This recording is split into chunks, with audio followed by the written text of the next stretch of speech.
नमस्कार, मैं हूं आपके साथ रेशु त्यागी। एपीएन के लोकप्रिय कानूनी प्रोग्राम लीगल हेल्पलाइन में आप सभी का स्वागत है। इसमें हमारे कानूनी विशेषज्ञ रोजमर्रा की जिंदगी की समस्याओं से जुड़े कानूनी मसलों पर आपकी शंकाओं का समाधान करते हैं। आप भी इस प्रोग्राम से जुड़ सकते हैं और फोन करके कानूनी राय ले सकते हैं। आज हम मानसिक उत्पीड़न से जुड़ी कानूनी जानकारी देंगे। मानसिक उत्पीड़न को भावनात्मक शोषण के रूप में भी जाना जाता है। ये गैर शारीरिक आचरण का एक रूप है जिसका उद्देश्य अपमान, गिरावट और भय के माध्यम से नियंत्रित करना, छेड़छाड़ करना, डराना, दंडित करना और अपमानित करना शामिल है। मानसिक क्रूरता को परिभाषित करना बेहद कठिन है। कानूनी संदर्भ में यह और कठिन इसलिए हो जाता है क्योंकि ये प्रत्येक मामले में अलग अलग होता है। कई बार शारीरिक क्रूरता तो दिखाई दे जाती है, लेकिन मानसिक क्रूरता को बयां नहीं किया जा सकता। शारीरिक क्रूरता शरीर पर निशान छोड़ती है, लेकिन मानसिक क्रूरता के साक्ष्य कैसे बताए जा सकते हैं? कार्यस्थल पर भी महिलाएं किसी प्रकार प्रभावित होती हैं, जहां किसी नियोक्ता या कर्मचारी को किसी महिला के प्रति यौन या मानसिक उत्पीड़न करने का दोषी पाया जाता है। तो ये थी बुनियादी जानकारी। मानसिक यातना पर ज्यादा जानकारी देंगी हमारी आज की कानूनी विशेषज्ञ अधिवक्ता बबीता झा जी। मैम, स्वागत है आपका। तो अगर आपका कोई भी इस विषय से जुड़ा हुआ सवाल है तो आप फोन कर सकते हैं, सलाह ले सकते हैं। फोन लाइंस खुल चुकी हैं। 2 नंबर आपके टीवी स्क्रीन पर हैं। नंबर है 0120-6127937 और 0120-6127938। दोनों में से किसी भी नंबर पर आप कॉल कर सकते हैं। मानसिक उत्पीड़न से जुड़ी कानूनी जानकारी आप हासिल करना चाहते हैं तो इसके लिए आप भी कॉल करें।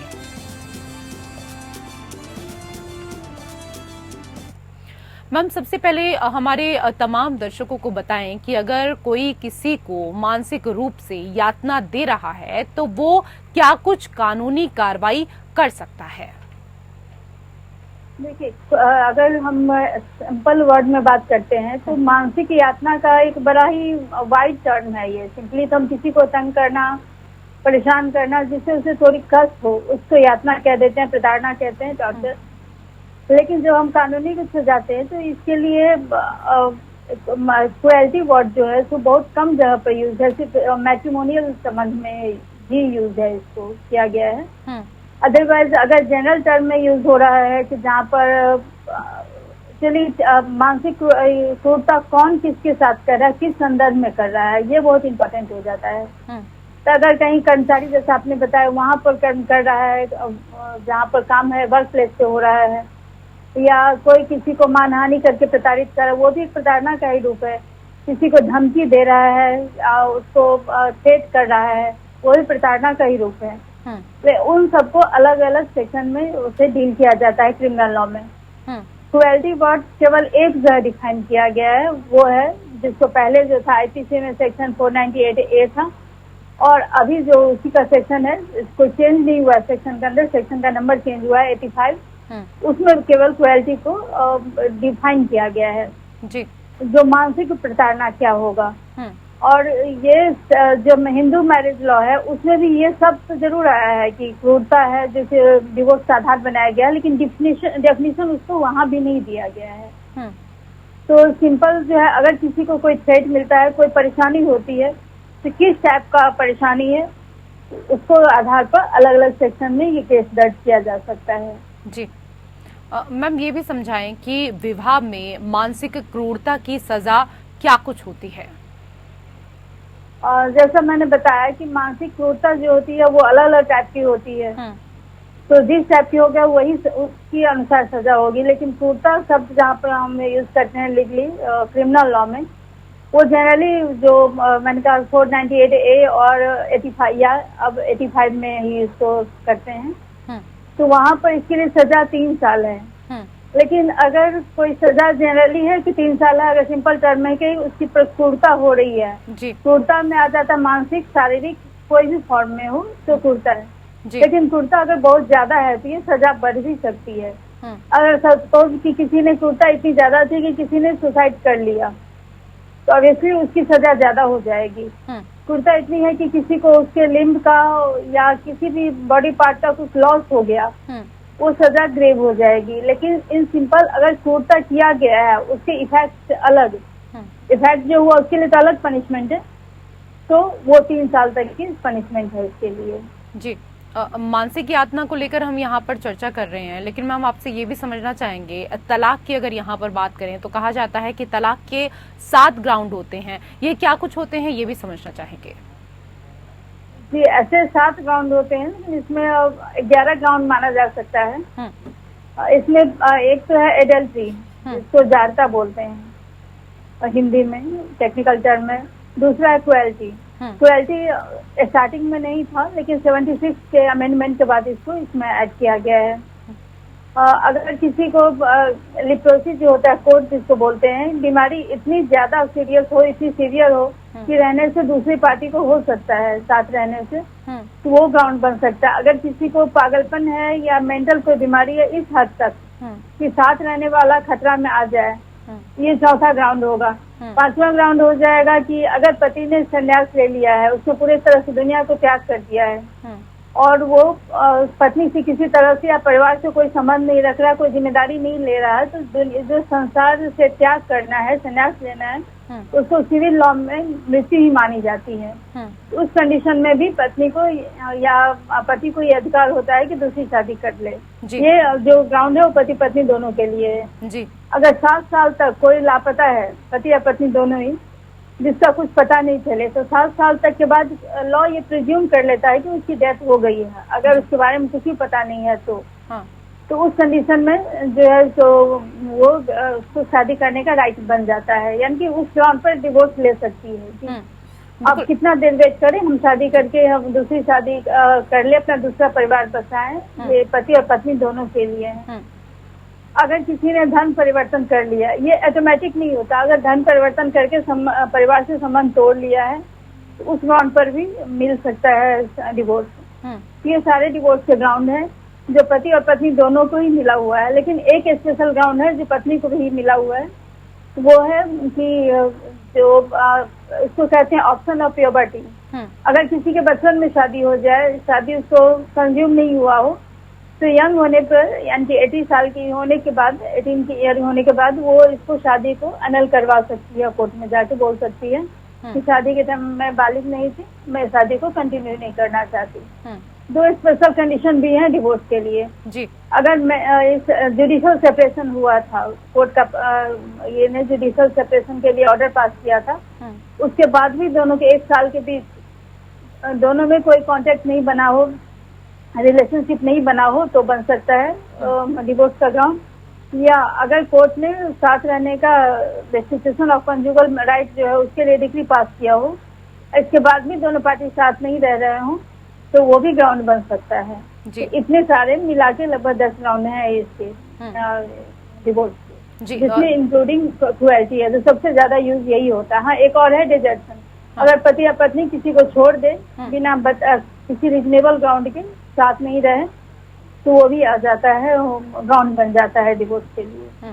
जी, ये तो यहाँ पर मैम आपने तलाक के ग्राउंड बताया और आपने ये भी बताया मानसिक यातना के ग्राउंड पर तलाक मिल सकता है या नहीं। इसको थोड़ा और विस्तार से हम यहाँ समझना चाहेंगे, इसमें क्या कुछ सिद्ध करना होता है? सिद्ध क्या करना होता है? सिर्फ तो आपको मानसिक क्रूरता ही करनी होगी, मानसिक या शारीरिक जो भी तरह की क्रूरता है। लेकिन यहाँ पर 2 चीजें ध्यान रखना है कि क्रूरता एक ऐसा वर्ड है, क्रुएल्टी जो होती है वो पर्सन टू पर्सन वेरी करता है। और जहाँ पर हम मानसिक, शारीरिक या फिजिकल वायलेंस जो है वो टॉर्चर तो दिख सकता है, अगर आपको चोट है दिख जाएगा, लेकिन जो मानसिक चीजें वो दिखती नहीं है। तो इसे उसको एक मेजरमेंट करना और भी टफ होता है कि इस लाइन के बाद क्रुएल्टी जो है तो डिवोर्स के लिए ग्राउंड बन जाए। ये जो लाइन है वो खींचना, बहुत ड्रॉ करना बहुत ज्यादा मुश्किल है। लेकिन कोर्ट ने जो इसके लिए जुडिशियल डिसीजन से ऐसे कई मामले आए हैं जिसमें जुडिशियल डिसीजन ने ये कहा है, सुप्रीम कोर्ट ने ये कहा है कि आप अगर जनरली किसी का छोटे मोटे झगड़े जो होते रहते हैं हस्बैंड वाइफ में, किसी फैमिली में एक दूसरे से कोई शिकायत है, सिकवे गिले जो होते रहते हैं, थोड़ी बहुत टेंशन फ्रस्ट्रेशन, उसको डिवोर्स का ग्राउंड नहीं माना जा सकता है जब तक कि कुछ ग्रेव न हो। और हाँ, यहाँ पर मेंटल क्रुएल्टी के एक स्पेशल चीज ये भी है कि इसके पीछे मोटिव नहीं देखा जाता है, एक्ट देखा जाता है। मैं इसको एग्जांपल से समझा रही हूँ। 2 एग्जांपल जो सुप्रीम कोर्ट में केस आए थे जी। हस्बैंड ज्यादा प्यार नहीं करता था वाइफ से, थोड़ा सा उदासीन टाइप का रहता था। ये भी नहीं कि टॉर्चर भी नहीं करता था, उतना प्रेम नहीं करता था। वाइफ चाहती थी कि हस्बैंड उसे ज्यादा उसको इंटरेस्ट ले, इसके लिए वो किसी बाबा के पास गई। बाबा ने कुछ भभूत दिया, उसने उसके हस्बैंड को खिला दिया। इसके कारण से हस्बैंड की तबीयत खराब हो गई। तो वाइफ का कहना ये था कि मेरा इंटेंशन हस्बैंड को हार्म पहुंचाने का नहीं था, मैंने क्रुएल्टी नहीं की। लेकिन कोर्ट का कहना था और हस्बैंड का ये मानना था कि भले ही इसके ने मेरे साथ जानबूझ के नहीं किया हो, लेकिन इसके एक्ट से मुझे लॉस हुआ, मुझे हार्म हुआ है और मुझे डर लग रहा है कि आगे भी कुछ ऐसा कुछ लाके मुझे खिला दे कि मेरे साथ कुछ अनहोनी हो सकती है। तो यहाँ कोर्ट ने माना कि हस्बैंड का डर सही है। हालांकि वाइफ के काम से इसको क्रुएल्टी हुई या इसको हार्म हुआ, हालांकि इसका इंटेंशन बुरा नहीं था। ऐसी कई चीजें हो सकती हैं कि जहाँ पे इंटेंशन बुरा नहीं हो, अगर कोई पागल है, मेंटली फिट नहीं है, वो कोई ऐसा एक्ट करता है जो क्रुएल्टी है, मारपीट करता है या मेंटली परेशान करता है, तो वो इंटेंशन नहीं फॉर्म कर रहा है। वो उसके पास इंटेंशन नहीं है कि वो वाइफ को या हस्बैंड को परेशान करे, कोई क्रुएल्टी करे, लेकिन उसकी क्रुएल्टी जो है दूसरे पार्टी को इस लेवल तक परेशान कर रही है कि साथ रहने में उसके मन में डर हो रहा है। तो वो कंडीशन जो है क्रुएल्टी में मानी जाएगी। मतलब एक्ट देखा जाएगा, इंटेंशन नहीं देखा जाता है मैट्रिमोनियल क्रुएल्टी में जी। इसके साथ ही प्रूव करने की जहाँ तक बात है, तो ये ऐसी चीज है कि बहुत ज्यादा मेंटल क्रुएल्टी ऐसे प्रूव नहीं हो सकता है। लेकिन ये देखा जाता है कि एक्ट जो है कि इस लेवल तक का हो कि दूसरे को क्लियर हो जाए और एक रीजनेबल पर्सन को। और ये प्रूव करने के लिए स्टेटमेंट तो सिंपल है ही, स्टेटमेंट चेंज नहीं होना चाहिए। अलग अलग उसको देखा जाता है, कई लोग अगर विटनेस है तो वो देखा जा सकता है। आजकल जो वीडियो रिकॉर्डिंग, कॉल रिकॉर्डिंग हो सकती है, फोटोग्राफ हो सकते हैं जी, इस सब से प्रूफ किया जा सकता है। मीन्स आप पर असर नहीं प्रूफ किया जा सकता है, लेकिन वो कार्य प्रूफ किया जा सकता है जिसका असर पड़ा है। ये तो यहाँ पर पति पत्नी के संबंधों को लेकर आपने चर्चा की और विस्तार से उदाहरण देकर भी आपने यहाँ पर समझाया। आपसे ये भी समझना चाहेंगे, ससुराल वालों द्वारा जो मानसिक उत्पीड़न किया जाता है वो भी यहाँ हमारे दर्शकों को समझाएं और ऐसे में उनको क्या कुछ सजा मिल सकती है। ये जो 85 सेक्शन या 498 सेक्शन है वो पति या पति के रिलेटिव दोनों के लिए है। तो जो पनिशमेंट पति के लिए है वही उसके रिलेटिव के लिए भी है। 3 साल की सजा दोनों के लिए लॉ सेम है। यहाँ पर मैं एक केस का जिक्र कर रही हूँ जो कि सुप्रीम कोर्ट में आया था। पुराना केस है, शायद 50 या 54 का केस है जी। इसमें क्या हुआ कि उसमें ज्वाइंट फैमिली ज्यादा होते थे, तो ज्वाइंट फैमिली की शादी के बाद जो ससुराल वाले थे वो डाउरी के लिए बहू को परेशान कर रहे थे। हस्बैंड ये देख रहा था, वो परेशान नहीं करता था पत्नी को, कुछ भी नहीं करता था, लेकिन वो बचाता भी नहीं था उसे। तो देख रहा था लेकिन वो बिल्कुल साइलेंट था, किसी का पक्ष नहीं लेता था। तो यहाँ कोर्ट ने कहा कि उसके फैमिली वाले तो दोषी हैं ही, लेकिन पति भी दोषी है क्योंकि वो जानबूझ के इसको इग्नोर कर रहा है, वाइफ को सपोर्ट नहीं कर रहा है, उसे बचाने की कोशिश नहीं कर रहा है। तो यहाँ पर जो क्रुएल्टी है और उसके लिए जो भी पनिशमेंट है पति या उसके रिलेटिव दोनों पे आता है। रिलेटिव में आ जाता है ब्लड रिलेटिव और दत्तक रिलेशन से जो भी है सारे इसमें इंक्लूड हो जाते हैं। वो दोनों पर समान 3 साल का पनिशमेंट है। प्रूव करने का तरीका भी सेम ही है। बस जो भी इंग्रेडिएंट है कि क्रुएल्टी होनी चाहिए, मैरिड वुमेन होनी चाहिए, इस लेवल का क्रुएल्टी होनी चाहिए, वो सारा फुलफिल हो तो उसकी जो पति की जो रिश्तेदार हैं वो भी पनिशेबल होंगे इसके अंदर में। लेकिन यहाँ पर थोड़ा सा चेंज आया है लास्ट कुछ ईयर में, जो सुप्रीम कोर्ट के डिसीजन से आया है कि पहले जैसे केस होता था डाउरी के लिए, डाउरी से रिलेटेड क्रुएल्टी के लिए, तो थोड़ा थी पुलिस जनरली अरेस्ट कर लेती थी पति को और उसके फैमिली मेंबर्स को। लेकिन बाद में ऐसे कई केसेस आए कि वाइफ बदला लेने के लिए या परेशान करने के लिए जैसे ननद को या उसके बुरे माँ बाप को, दूर के रिलेटिव को जो वहाँ रहते भी नहीं थे उसको भी उसमें चार्जशीट में नाम, इसमें FIR नाम डाल देती थी। अब कोर्ट ने कहा है कि FIR होने का मतलब ये नहीं कि तुरंत अरेस्ट कर लिया जाए जी। और खासकर जैसे जिनका कोई डायरेक्ट इन्वॉल्वमेंट नहीं हो, खासकर जो ननद है अपने ससुराल में रह रही है, ऐसे ऐसे लोगों का कि अब रिलेटिव पर थोड़ा सा कम कर दिया गया। अगर डायरेक्ट एविडेंस नहीं हो तो क्रुएल्टी का अगर डायरेक्ट एविडेंस हो तो उनको भी अरेस्ट किया जा सकता है।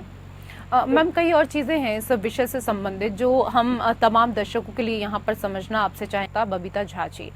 मैम ये भी बताएं कि किन हालातों में मानसिक यातना का केस पुलिस स्टेशन में दर्ज कराया जा सकता है? जी, जैसे मैंने अभी बताया कि जो भी अगर कोई भी ऐसा चीज है कि लॉ के अगेंस्ट है तो उसके लिए केस होगा। तो अगर किसी को इस हद तक परेशानी है, इतना टॉर्चर उसको किया जा रहा है कि उसको फील हो रहा है भले फिजिकली या मेंटली इमोशनली कि वो उस पर्सन के साथ रह नहीं सकती है, रह नहीं सकता है, या अगर रहेगा तो या रहेगी तो उसको कोई मानसिक शरीर को खतरा हो सकता है, जान जा सकती है, या कोई अंग में, या कोई उसको हो सकता है मेंटली बीमार हो जाए। तो इस हद तक उसको लगता है कि इसके साथ रहना मुश्किल है, उसके लिए जीवन के लिए और या उसके लिए स्वास्थ्य के लिए, मानसिक स्वास्थ्य शारीरिक स्वास्थ्य दोनों के लिए खतरनाक है। उस कंडीशन में वो जा सकती है या जा सकता है, पुलिस दोनों के लिए होता है, जा सकता है पुलिस के पास, और पुलिस अपना जो रिलेवेंट धारा है उसके अंदर और केस को फाइल करेगी और जो भी है इन्वेस्टिगेशन होगा। ऐसे जनरली जो होता है, जो हमारे क्रिमिनल में लॉ में होता है, वो जो साबित करने का नियम है कि बियॉन्ड रीजनेबल डाउट होना चाहिए। प्रूफ इस तरह हो कि कोई डाउट नहीं हो जाए, नहीं तो बेनिफिट ऑफ डाउट जो है वो इसको मिलता है, अक्यूज को मिलता है। लेकिन जहाँ मैट्रिमोनियल रिलेशनशिप होता है वहाँ पर इतना स्ट्रिक्ट प्रूफ की जरूरत नहीं होती है जी। अगर और खासकर मेंटल क्रुएल्टी में अगर जो इम्प्रेशन है, जो सिचुएशन है, वो देख के person to person, case to case court को लगता है कि अगर साथ रहने में कोई खतरा है तो वो बिल्कुल स्ट्रिक्ट लाइन नहीं ड्रॉ है, उसको कन्विक्ट भी कर सकता है, एक्विटल भी कर सकता है और पुलिस इस आधार पर चार्जशीट फाइल कर सकती है। जी मैम, आपसे 498A के बारे में भी हम समझना चाहेंगे। IPC के सेक्शन 498A के बारे में अक्सर सुना है, लेकिन इसको थोड़ा विस्तार से आपसे समझेंगे। इसके साथ ही ये भी बताएं कि इसके तहत केस दर्ज करने में क्या कुछ सबूत की आवश्यकता होती है? 498 जी जी 498 और 498A, हाँ, दोनों का अंतर भी बताइएगा। हाँ, दोनों में अंतर मैं बता रही हूँ। 498 तो 83 में अमेंड करके डाला गया है, जो कि डाउरी के लिए क्रुएल्टी से रिलेटेड है। लेकिन यह जो 98 है, 498 है, अब 85 हो गया सेक्शन, 84 सॉरी सेक्शन हो गया। उसको सिंपल बोलचाल में एडल्ट्री बोलते हैं जी। एडल्ट्री का मतलब होता है किसी मैरिड वुमेन का किसी अदर पर्सन के साथ संबंध बनाना। इसमें जो अदर पर्सन है, इसमें स्पेशल बात यह है जिस पर की कंट्रोवर्सी भी हुआ है, सुप्रीम कोर्ट में केस भी गया है, कि ये जेंडर बायस है, यानी कि इसमें जो वाइफ है जिसने रिलेशन बनाया है उसको अक्यूज नहीं बनाया जा सकता, उसको ये धारा पनिश नहीं करती, पनिश करती है उस आदमी को जिसने उसको इंटाइस किया है या जो भी उसके साथ रिलेशन बनाया है। और रीजन ये है, लेकिन उसको लिए ये कंडीशन है कि पता होना चाहिए कि ये किसी की वाइफ है, या पता हो या उसको लगता हो कि ये मीन्स ये मैरिड है।